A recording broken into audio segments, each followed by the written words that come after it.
People are doing their part to help clean up the mess that we've made. In 2007, over 400,000 people volunteered to pick up trash, and a total of about 6 million pounds of trash were collected.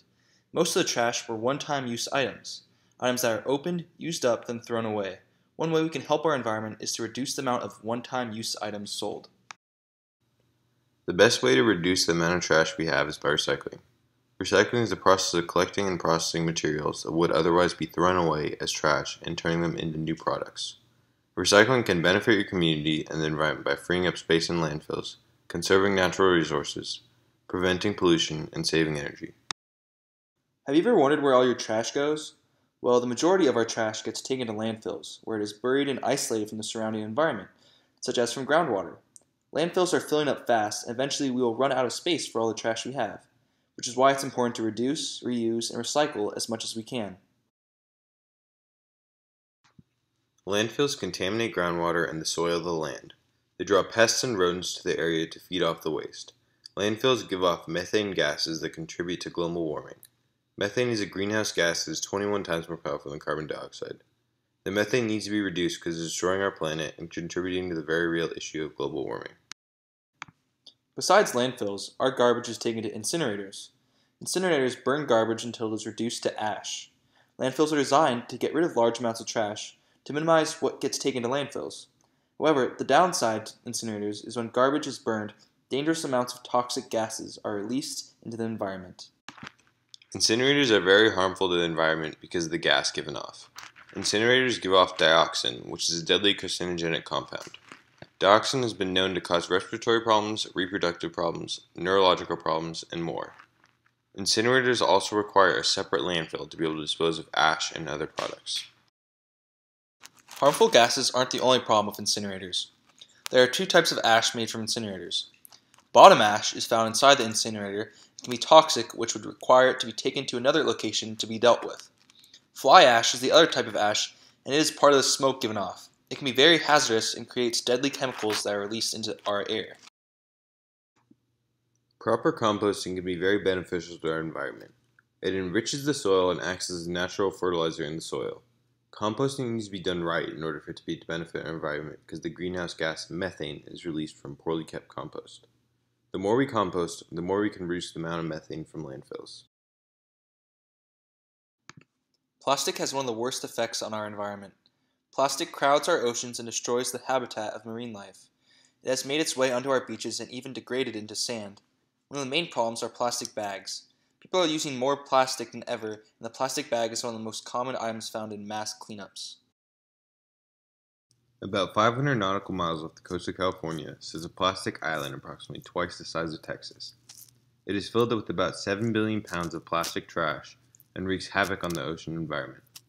The plastic wraps around the coral and they suffocate to death. The animals will sometimes try and eat plastic and die from it. Plastic has many different ways to negatively affect our environment through chemicals. Plastic is full of chemicals that are released at many different steps of the plastic process. Depending on the product, harmful chemicals such as dioxin and styrene are released into the air in the form of gas from factories during the creation process of plastic. Electronic waste can harm the environment. A large portion of the electronic waste produced is shipped off to third world countries to be dealt with. The waste is dismantled, shredded, or burned. Harmful gases are released when burned, and the shredded and dismantled electronics are still put into landfills to sit and seep into the ground. There's a city in China called Guiyu that is known to house the largest e-waste recycling site in the world.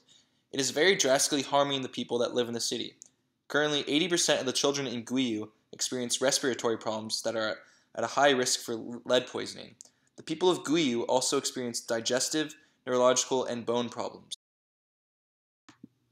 Glass is better than other waste products in terms of the creation process and waste disposal process. Glass is very recyclable and can be melted down and shaped into more glass. The gas that is released from the creation isn't toxic to humans. It is also very important because it is harnessed to help heat large buildings.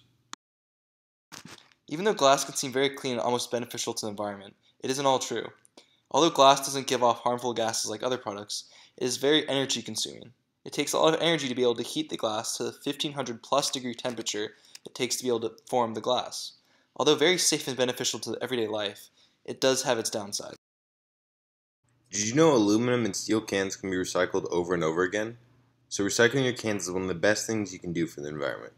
Due to the properties of aluminum, it is easily recyclable, so it can be as little as 6 weeks before a can will be sold again in stores. Every minute, an average of 123,097 aluminum cans are recycled. Aluminum cans can negatively affect our environment because they take so much energy to produce.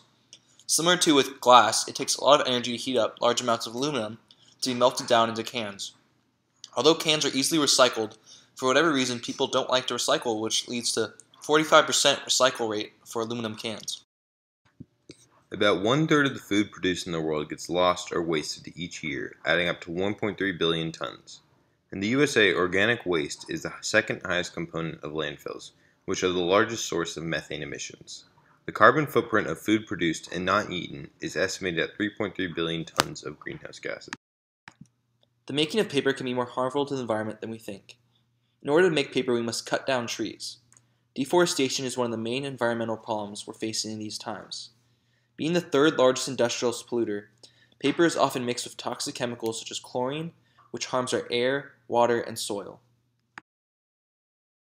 Paper recycling can be very beneficial to the environment. It saves many trees in the process.